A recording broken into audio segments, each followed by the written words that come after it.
Lettre de Sherif Aïsset à Abdelmajid Tebboune. Canada, 29 mars 2021. À propos de la misérité de notre patrie et la mémoire de ses figures emblématiques. Monsieur Tebboune Azoul, ce sont les mots exemptés de tout protocole et au sens clair et précis d'un Algérien à un autre qui seront écrits pour vous être envoyés ce jour même et qui seront lus et diffusés sur le web. Je commence par la conclusion de ma lettre que j'ai envoyée récemment au président de la Commission de l'Union africaine, le Tchadien, Moussa Faki Mohamed, avec copie pour information au secrétaire général de l'Organisation des Nations Unies, le Portugais Antonio Guterres, en vous demandant, en la circonstance, de remplacer africaine et africain par algérienne et algérien.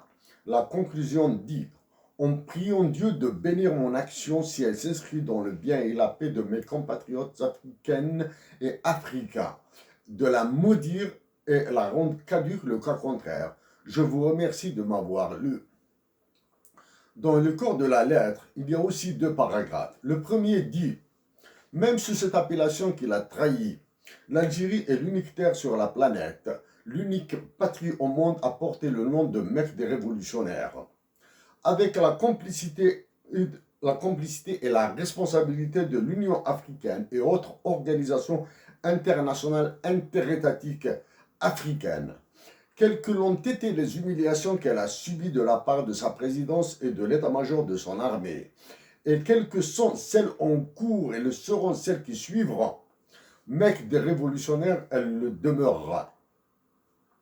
Cette Mecque des révolutionnaires est l'unique patrie à avoir donné à l'humanité une révolution universelle, celle qui a permis à des peuples, et en premier desquels les Africains, d'avoir le droit d'être rois.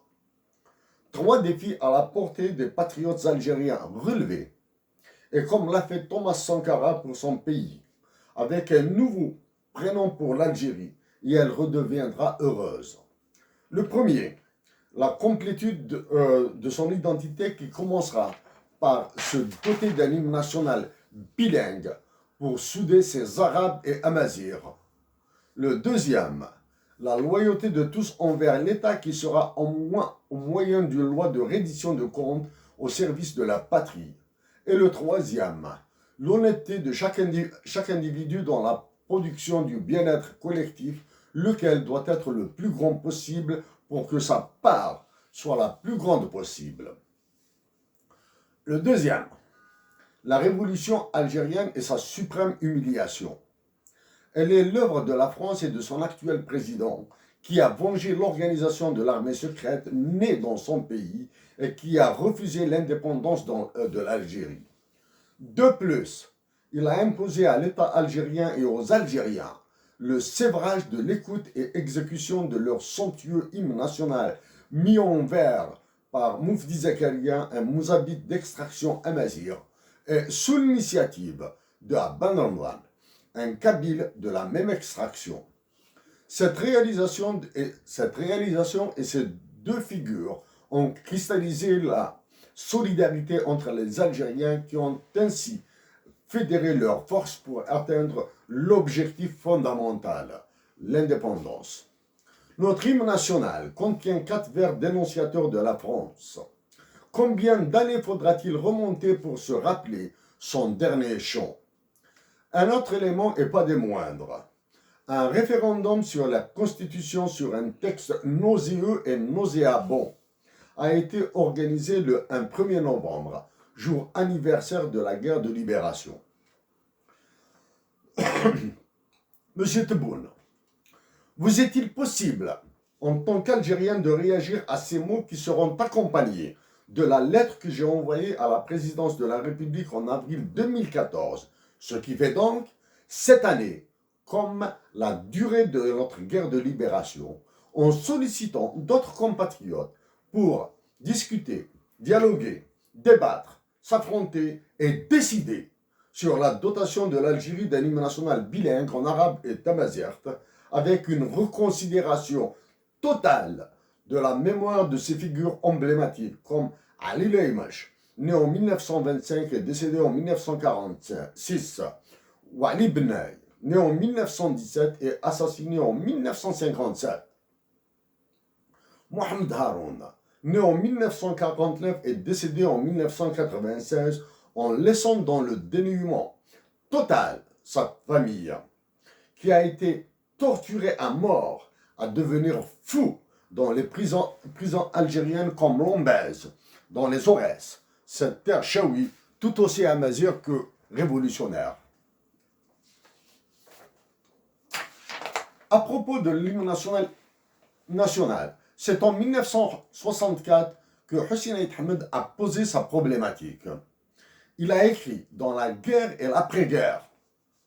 Le problème de l'hymne national, qui fait partie de ces détails importants, peut être réglé rapidement par voie de concours. Est venu ensuite l'art du démiurge, du thaumaturge, Lounas Matoub, né en 1956 et assassiné en 1996, qui a fait de notre patrie et de son anthropologie ses sujets divins. Monsieur Tebboune, même si je réside au Canada, je vis au quotidien en Algérie. En 2013, une perle algérienne m'a sollicité pour une action en faveur de la langue amazigh. Ma réponse a été un refus de m'associer à ce genre de folklore. Grâce à Lounas Matoub et à cette femme diamant, moi qui étais dans d'autres objectifs et perspectives, j'ai retrouvé la noblesse de travailler pour mes racines enfouies sous une terre noble. En 2016, Dihya Louise, de son vrai nom Louise Auzelag, doctorante en économie, écrivain et poète d'exception tant en tamazight qu'en arabe, qui est née en 1985 et rappelée à Dieu en 2017, m'a dit qu'elle essaiera de créer un hymne national bilingue. Son destin contenait une atteinte par un cancer du sein. Pour sa mémoire, sa volonté et ses intentions pour nos racines à travers ses œuvres, le dépistage et la gratuité de ce drame doivent être systématiques et gratuits pour toutes les femmes qui solliciteront les services sanitaires autant de fois qu'elles le souhaitent et comme le recommanderont les spécialistes du domaine. Une journée de dépistage du cancer du sein qui portera son nom est le minimum qu'exige la mémoire de cette femme et de celles qui ont donné à l'Algérie ce qu'elle pouvait. Monsieur Tebboune, en conclusion, grâce à une obole de Dieu, ma vie a atteint une valeur que je peux offrir à ma patrie. Aussi longtemps que Dieu la maintiendra sur terre, je continuerai à travailler pour elle. Merci de m'avoir lu. C'est Faisal. Maintenant, je fais la lecture de la lettre que j'ai envoyée en avril 2014 à la présidente de la République. Dans le temps, il faut se rappeler qu'une élection présidentielle était en cours. Donc, il y avait plusieurs candidats hommes et une candidate femme. À l'époque, donc, Montréal, le 12 avril 2014. Objet, officialisation de tamazight. Madame la Présidente ou Monsieur le Président, à la rédaction de cette lettre, une candidate et des candidats se sont engagés pour l'élection à la plus haute charge de l'État. Par l'incertitude sur le choix qui sera fait par les électeurs, la formule Madame la Présidente ou Monsieur le Président devient impérative. Après une période électorale et préélectorale animée, le 18 avril 2014, les Algériens vous auront été élus ou élus. Sera exécuté le protocole de l'officialisation de votre succès en vous confiant la gestion des affaires de notre pays, incarné par l'État que vous représenterez désormais.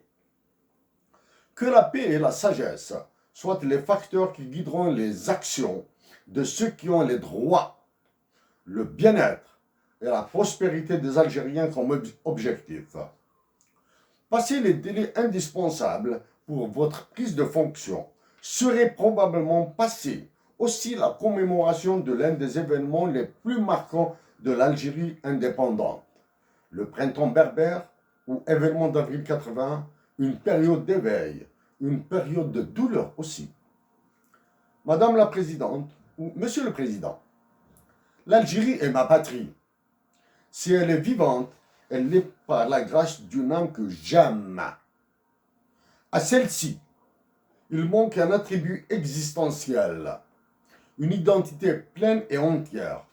Afin de mettre un terme à ce déni, je vous prie humblement et solennellement d'user dans des délais relevant de ce qui est appelé les 100 premiers jours de vos attributions constitutionnelles en décrétant par ordonnance présidentielle l'officialisation de la langue tamazight, initiant un processus de reconnaissance par l'État national des préjudices causés à tous les Algériennes et Algériens ayant sacrifié leur vie, leur famille pour notre identité, en lançant un chantier national pour la généralisation et le développement de l'enseignement et diffusion de tamazight, ordonnant une autorisation de programme ad hoc pluriannuel pour les financements nécessaires, son contrôle par l'Assemblée et des comités citoyens et populaires sera un instrument garant de son effectivité.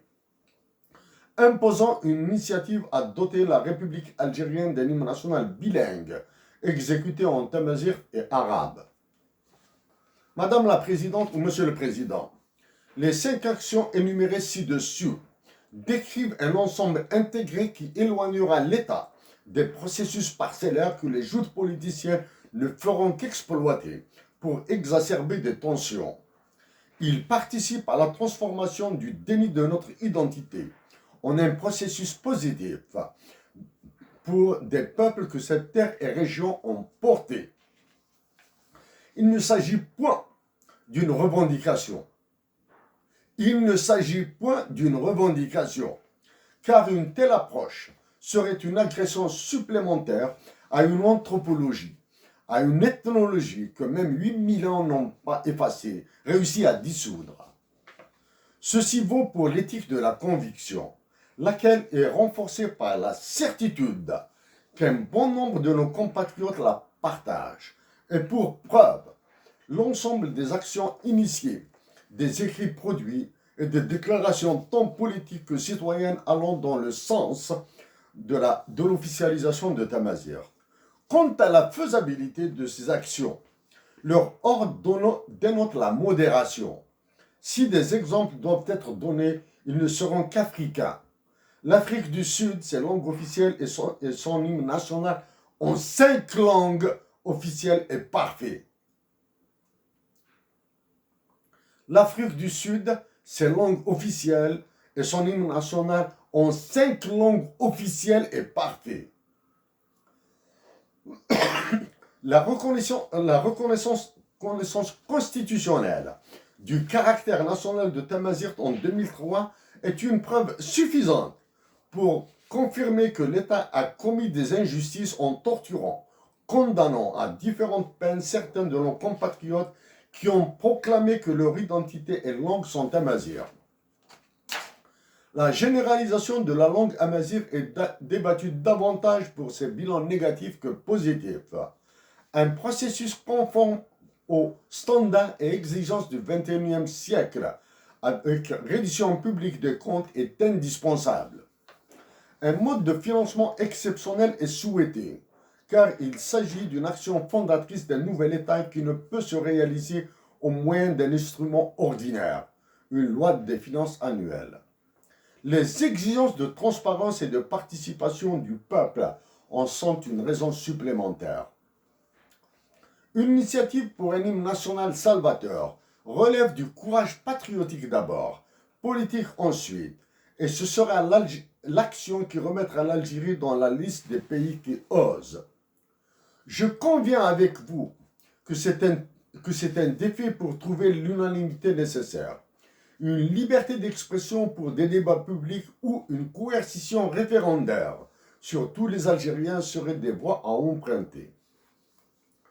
Madame la Présidente ou Monsieur le Président, modestement et succinctement, suit une énumération des effets et conséquences des actions proposées pour l'Algérie du futur. Ils sont un condensé d'un très modeste travail sur les impacts économiques de l'officialisation de Tamazight en Algérie fait par l'auteur de cette présente. Dans les aspects nationaux, 1. Populaire et social. Le peuple algérien et l'Algérie auront un ciment additionnel pour une nouvelle vie avec une identité et langue qui contribueront à faire reculer le racisme, détruire le mur linguistique entre les futures générations d'hommes et de femmes de toutes les régions de notre patrie. Le mariage ou une union d'amour de toutes les régions ne buteront plus sur l'obstacle de langue non partagée. La reconstruction des liens entre les enfants, les grands-parents et arrière-grands-parents rompus pour cause de Tamazight et d'arabe sera plus aisée à réaliser. Juridique et judiciaire. Tamazight sera un moyen supplémentaire pour produire des lois et législations conformes à notre anthropologie et histoire, de rendre la justice plus équitable et redonner une responsabilité, une respectabilité aux enceintes et espaces qui lui sont dédiés. Essor humain. L'identité amazigh sera un socle pour un développement qualitatif de la ressource humaine nationale. Elle dotera tous les Algériens, là où ils vivent, d'une capacité augmentée. 4. Développement durable. En officialisant Tamazight, notre pays, l'État algérien, intégrera une dimension prônée dans des études et protocoles, promus par des institutions tant intergouvernementales que non gouvernementales internationales. Tamazight est et sera un facteur prépondérant dans le futur enjeu mondial que sont les stocks des biens publics naturels et environnementaux.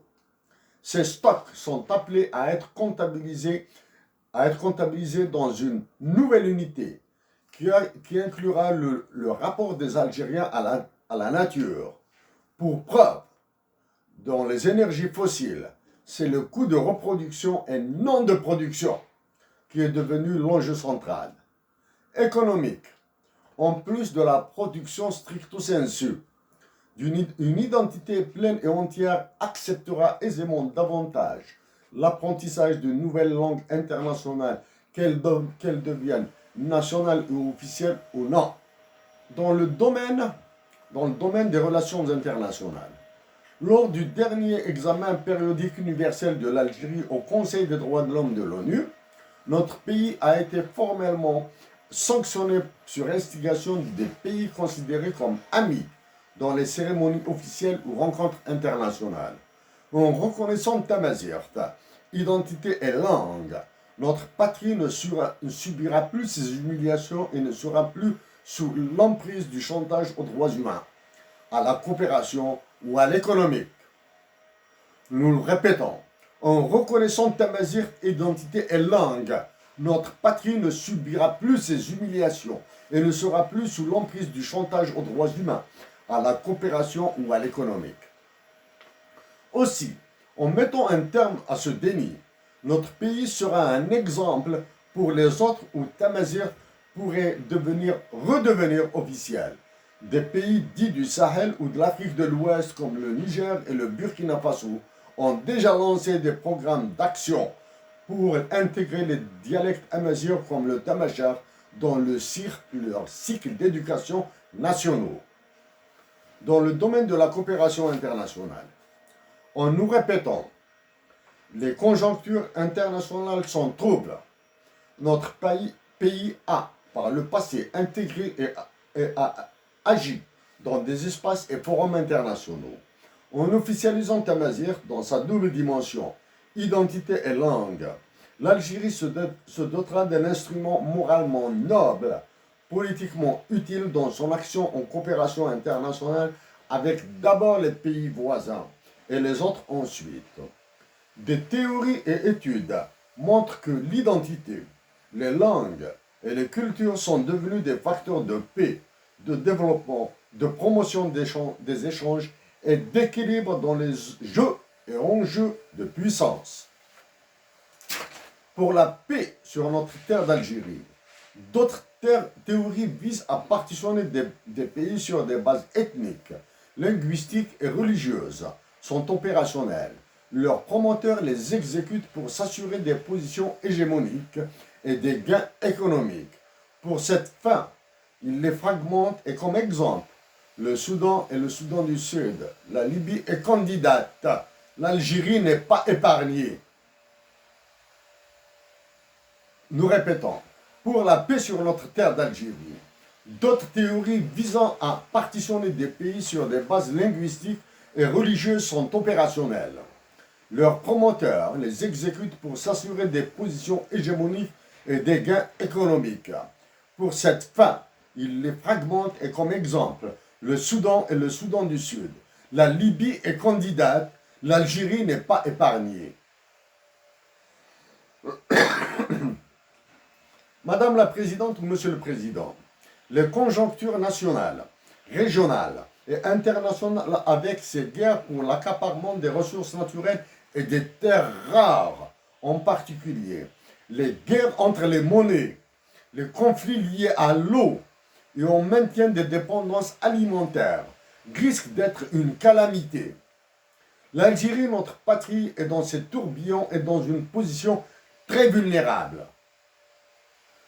Telles sont les conjonctures dans lesquelles vous exercerez vos fonctions. La cessation de cette négation sera un catalyseur interne qui vous permettra d'y opérer avec plus de sérénité, de confiance, car derrière vous, il y aura tout simplement un peuple heureux et un foyer qui pensera ses lacérations. Aussi, avons-nous jugé de le dire, de l'écrire, vos conseillers, les gouvernements qui exécuteront vos instructions et directives, les experts nationaux et étrangers que vous solliciterez, les institutions internationales vous assailliront avec les chiffres mesurant les performances de notre pays. Trivialement formulés, ces chiffres ne sont ni justes ni erronés, ni vrais ni faux. En abordant la façade numérique de notre pays, c'est notre lucidité sur la complexité de la situation nationale que les partisans de la croissance à n'importe quel prix et les malthusiens de l'énergie, sans honte, vous décriront avec des chiffres sans une once de crédit. Mettre un terme à un déni identitaire et linguistique leur sera une excellente réponse, en partie. La fin de ce déni, en plus de participer à asseoir la paix et éloigner quelques hyènes, pas toutes dans notre terre, est aussi l'action la moins onéreuse, la plus rapide et la plus simple à mettre en œuvre, économiquement la plus rentable que vous pourrez conduire. Madame la Présidente ou Monsieur le Président, des Algériens sages, des Algériens amoureux de la patrie à un très haut niveau de compétences vivent dans une multitude de contrées de cette planète. Pour diverses raisons, certains ne seront pas disposés à agir, d'autres le feront. La clairvoyance de l'État serait de reconnaître la faiblesse de notre développement et de la dire aux Algériens. L'État algérien serait aussi clairvoyant en faisant appel aux compétences algériennes et étrangères, agissant dans les espaces anglo-saxons réputés pour leur pragmatisme dans la définition des bonnes actions à entreprendre et à mesurer leur efficience. Organiser des événements, regroupements et séminaires productifs dans les espaces géographiques nationaux ignorés par le passé comme le Sud. L'Est serait une disposition sage qui grandirait la démarche et réduirait les volumes de fanfaronnades et de dépenses somptuaires publiques. Fusionner le peuple algérien avec les intervenants dans cette révolution identitaire, linguistique et culturelle nationale serait un enthousiaste cadre de travail et de progression. Madame la Présidente ou Monsieur le Président, je vous prie de croire en mes salutations patriotiques. Signature.